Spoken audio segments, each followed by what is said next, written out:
President. Good morning, everybody.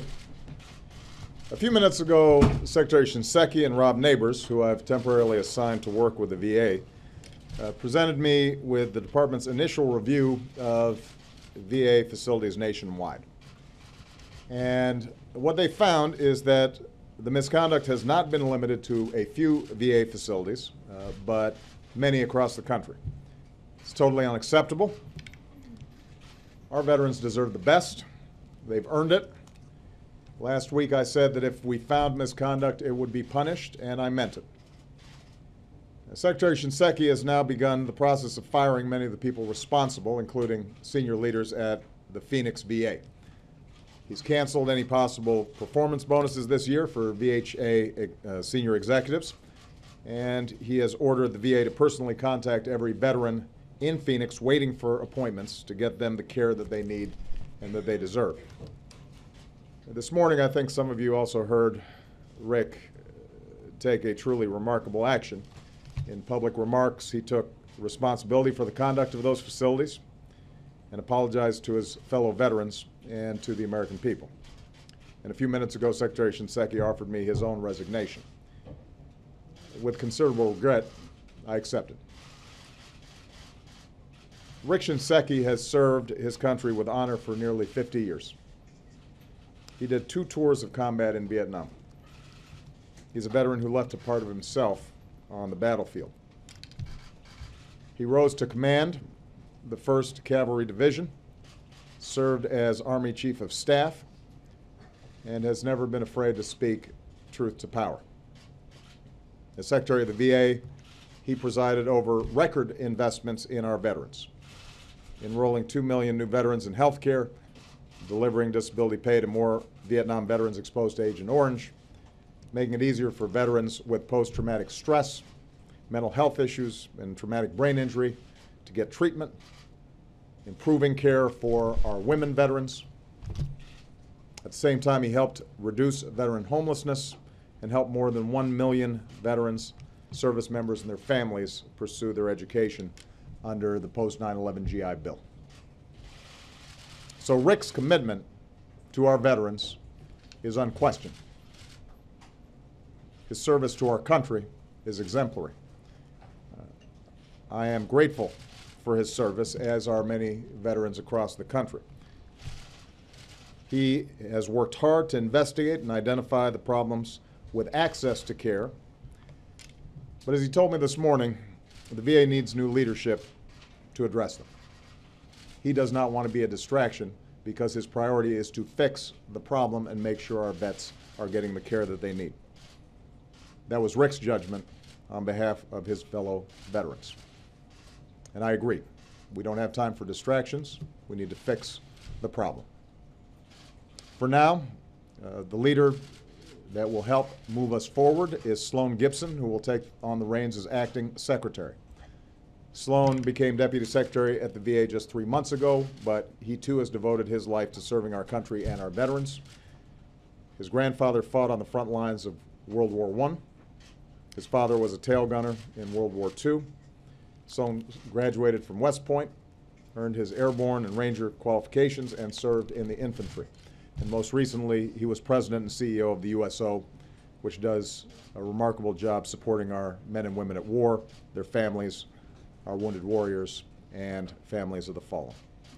So all told, Sloan has 20 years of private sector and nonprofit experience that he brings to bear on our ongoing work to build a 21st century VA, and I'm grateful that he is willing to take on this task. I met with Sloan after I met with Rick this morning and made it clear that reforms should not wait. They need to proceed immediately. I've also asked Rob Neighbors to stay at the VA temporarily to help Sloan and the department through this transition and to complete his own review of the VHA. In the meantime, we're going to look diligently for a new permanent VA secretary, and we hope to confirm that successor and fill that post as soon as possible. Now, we're going to do right by our veterans across the board, as long as it takes. We're not going to stop working to make sure that they get the care, the benefit, and the opportunities that they've earned and they deserve. I said we wouldn't tolerate misconduct, and we will not. I said that we have to do better, and we will. There are too many veterans receiving care right now who deserve all of our best efforts and an honest assessment if something is not working.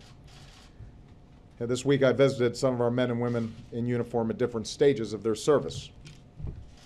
Our newest Army officers who graduated from West Point, our troops currently serving in Afghanistan, our veterans and our military families at Arlington. And what I saw is what I've seen in every single service member, veteran, and military spouse that I've had the privilege to meet. A selfless, clear-eyed commitment to serving their country the best way that they know how. They're the best that our country has to offer. They do their duty. They expect us to do ours. So today I want every man and woman who served under our flag to know, whether your tour has been over for decades or is just about to end, we will never stop working to do right by you and your families. Let me take a couple questions. Leo Shane from the Military Times. Mr. President, what changed, in your opinion, of Secretary Shinseki in the last few days? You had said you had confidence in him, even him coming in today and saying it was time for him to resign. What made the difference in your mind? Rick's judgment. I think his belief that he would be a distraction from the task at hand, which is to make sure that what's broken gets fixed so that his fellow veterans are getting the services that they need. I want to reiterate, he is a very good man. I don't just mean he's an accomplished man. I don't just mean that he's been an outstanding soldier. He's a good person who's done exemplary work on our behalf. And under his leadership, we have seen more progress on more fronts at the VA and a bigger investment in the VA than just about any other VA secretary. Cut veterans' homelessness by 24%. Brought in folks who had been exposed to Agent Orange who had been waiting for decades to get the services and benefits that they had earned. Making sure that post-traumatic stress disorder and traumatic brain injury was dealt with in a serious way. Making sure we had facilities for our women vets who all too often weren't receiving the kind of specialized services that they needed. So he's been a champion of our veterans, and where there's problems, he has been ready and willing to get in there and fix them. So with the disability backlog that had shot up as a consequence of the admission of the Agent Orange veterans, as well as making it easier to apply for post-traumatic stress disorder disability claims. When it spiked, he went at it in a systematic way, and we've now cut it by 50% over the course of the last year or so. He's not adverse to admitting where there's a problem and going after it. But we occupy not just an environment that calls for management fixes.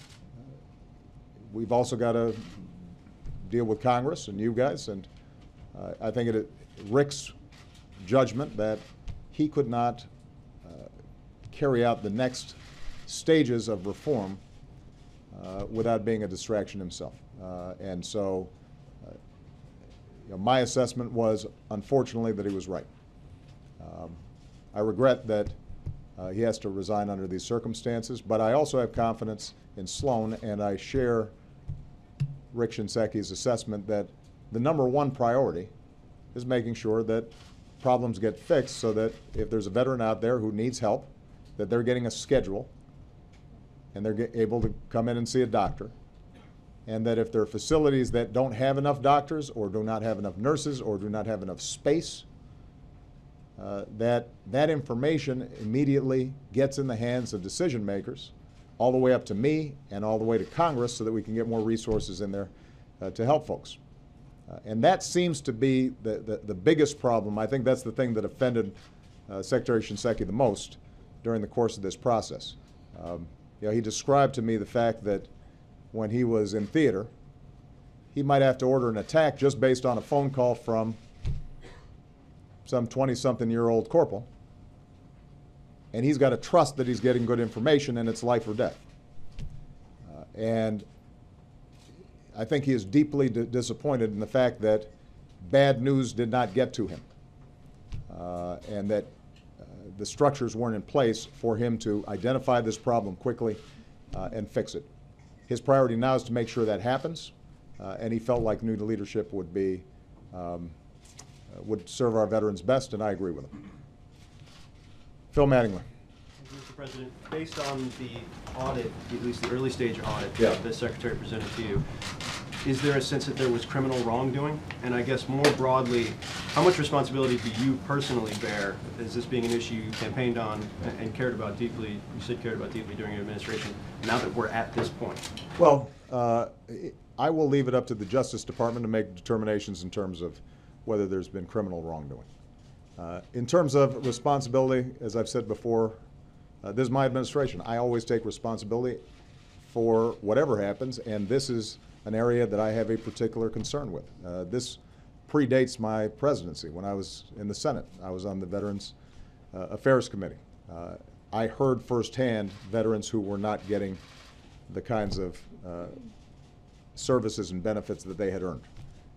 And I pledged that if I had the privilege of serving as Commander-in-Chief and President, that we would fix it. The VA is a big organization that has had problems for a very long time. In some cases, management problems, in some cases, funding problems. And so what we've tried to do is to systematically go after the problems that we were aware of and fix them. And where we have seen our veterans not being properly served, whether it was too many homeless veterans or a disability claims process that was taking too long, we would go at it and chip away at it and fix it.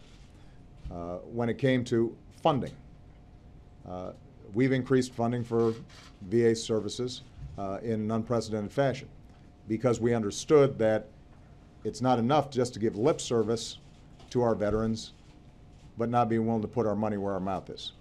And so what I can say confidently is that this has been a priority. It's been a priority reflected in my budget, and that in terms of managing the VA, where we have seen a problem, where we have been aware of a problem, we have gone after it and fixed it and have been able to make significant progress. But what is absolutely clear is this one, this issue of scheduling, is one that the reporting systems inside of the VHA did not surface to the level where Rick was aware of it or we were able to see it. This was not something that we were hearing when I was traveling around the country, the particular issue of scheduling. And what we're going to have to do, part of the review is going to have to be to see how do we make sure that we get information about systems that aren't working. Yeah, I just was talking to Rob Neighbors, and he described to me, for example, just in very specific detail, how in some of these facilities you've got computer systems for scheduling that date back to the 90s. Situations in which one scheduler might have to look at 4 or 5 different screens to figure out where there's a slot and where there might be a doctor available. Situations in which they're manually passing requests for an appointment over to somebody else who's then inputting them, right? So you have, in many cases, old systems, broken down systems. This is stuff that is imminently fixable, but we've got to know about it. And you know, the big concern that I've got, and what I'm going to be interested in finding out is how is it that in a number of these facilities, if in fact you have veterans who are waiting too long for an appointment, that information didn't surface sooner so that we could go ahead and fix it. One last point I want to make on this. When veterans have gotten access to the system, the health care itself that they are receiving has gotten high marks from our veteran service organizations and the veterans themselves. So I think it's important to keep in mind that what the review indicates, so far at least, is that there have been great strides made in the actual care provided to veterans. The challenge is getting veterans into the door, particularly for their first appointment in some cases, and where they don't have an established relationship with a doctor and they're not in the system. Part of that's going to be technology, part of that is management, but as Rick Shinseki himself indicated, there is a need for a change in culture within the VHA and perhaps the VHA as a whole, or the VA as a whole, that makes sure that bad news gets surfaced quickly so that things can be fixed. And I know that was the attitude of Secretary Shinseki, and that was what he communicated to folks under him, but they didn't execute, and that's a problem. Christy Parsons, last question. Thank you, Mr. President. You said that it was the general's own judgment that made the decision for you here. If I remember correctly, Secretary Sebelius offered you her resignation after healthcare.gov failed, Right. and you declined to take it. Yeah. So I wonder if there's a little bit of scapegoating taking place here. Meaning? Meaning is, I mean, the dysfunction within the department seems to have been very deep Yeah. and very widespread. So is, lopping off the head of it really the best step to take going forward here? Is there, what I'm asking is there a political reason for removing him other than going straight to the problem of the bureaucracy?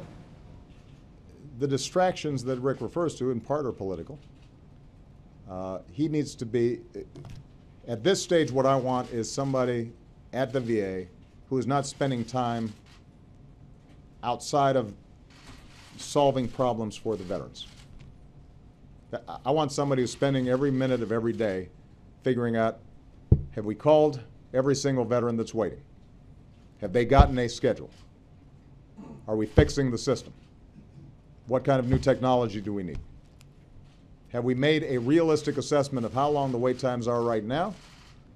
And how are we going to bring those wait times down in certain facilities where the wait times are too long? If we need more money, how much more money do we need to ask from Congress?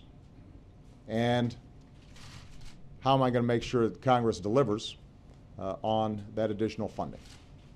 That's what I want somebody at the VA focused on. Not how are they getting second-guessed and